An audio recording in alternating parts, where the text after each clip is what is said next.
Hello guys, hello Capricorn, welcome dito sa aking channel, Kapalaran 888. Welcome Capricorn. Alamin natin kung anong messages, vibration, gabay energy para sa lahat. Tayo general reading sa pwede kang mga resonate Capricorn. Okay.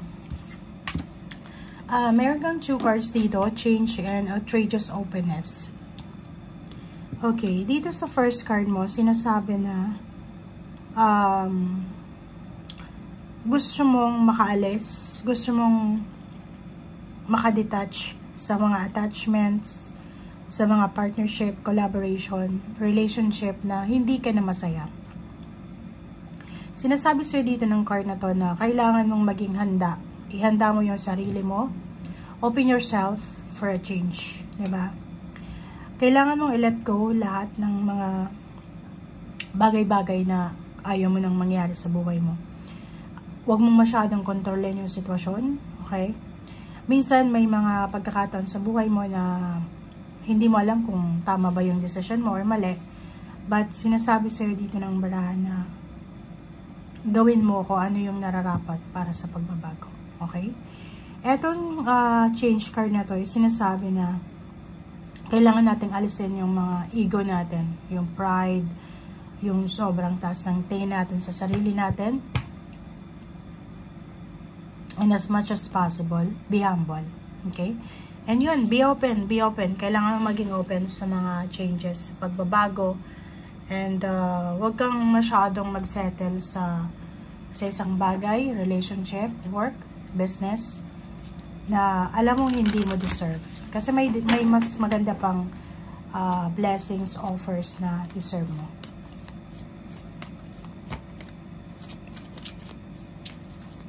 Okay, Capricorn. Retreat. Ooh. Okay, so yun. Ang nakikita ko siya dito, since mayroon ditong openness, sinasabi na kailangan mo, gusto mong makaalis, makaalpas, magkaroon ng freedom. Yun, retreat. Sinasabi na siguro starting December 15, kung pagod na pagod ka na, is either pagod ka sa trabaho, pagod ka sa negosyo, pagod ka sa relationship, pagod ka sa mga negativity, toxicity sa paligid mo, oras na para mag-retreat ka. Diba? Surrender. Retreat and surrender. Diba? Surrender mo na, bahala ng Panginoon dyan. Huwag mo nang ipilit, huwag mo nang kontrolin yung sitwasyon.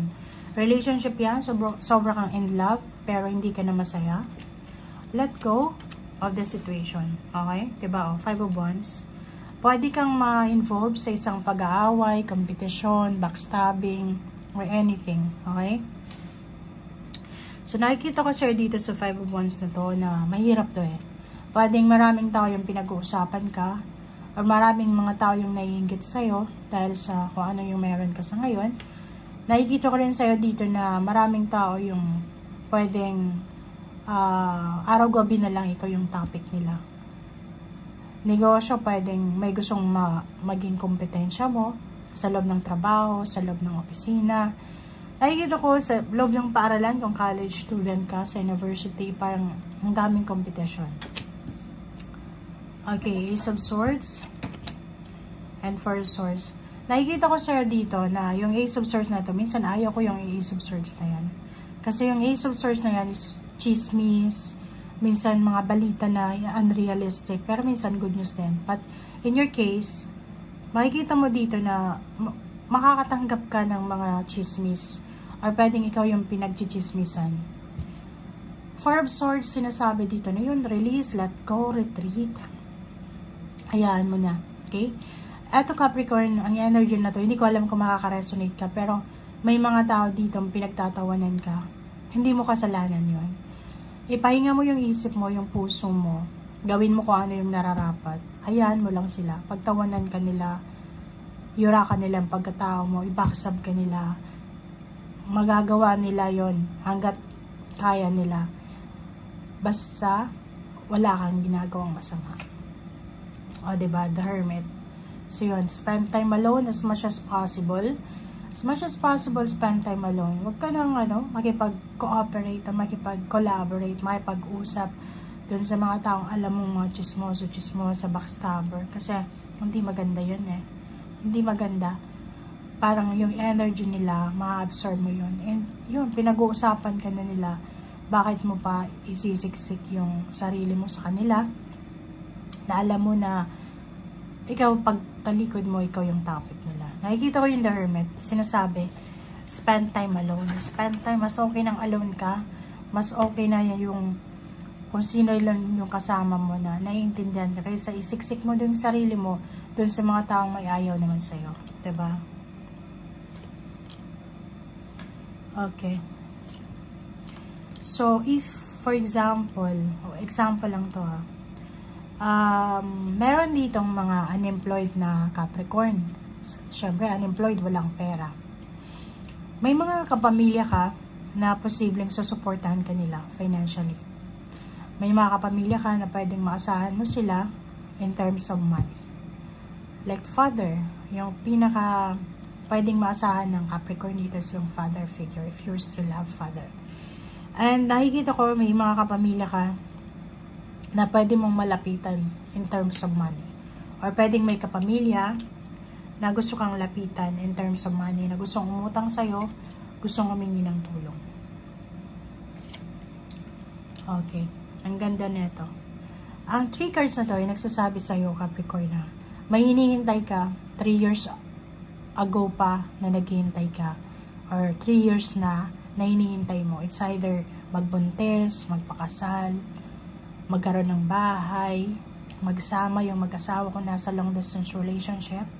And luckily and miraculously, diba, parang isa siyang milagro na darating sa'yo starting December 12, na yung matagal mo nang minamanifest in terms of money, like money and then relationship. Yung mga magpapamilya na away ng away, yung magpapamilya na close pero nagbabackstaban to each other. Dito sinasabi na isang milagro ang posibleng darating, na posibleng magdadala sa'yo ng realization. May mga past issue, past relationship, past connection ka, na posibleng babalik sa'yo. Expect the unexpected. Nakikita ko yung mga past dito na pwedeng dumating ulit. Ace of Cups, isang celebration dahil may isang kapamilya ka or invited ka sa isang okasyon, or financially meron ditong lump sum of money na matatanggap ka, or pwedeng meron ditong financial success, financial new beginnings ang pwedeng darating. At ang Ace of Cups na to is aapo yung cups mo. Parang sinasabi dito na eto na yung simula ng pag-aapo ng cups mo. Yung pag-aapo ng cups mo, hindi dahil sa swerte ka, kundi dahil sa pinagpaguran mo siya. Isang wish ang posibleng mag-grant sa'yo. Usaping money, usaping emotion. Parang milagro siya na posibleng darating sa'yo. Okay? Thank you guys. Bye!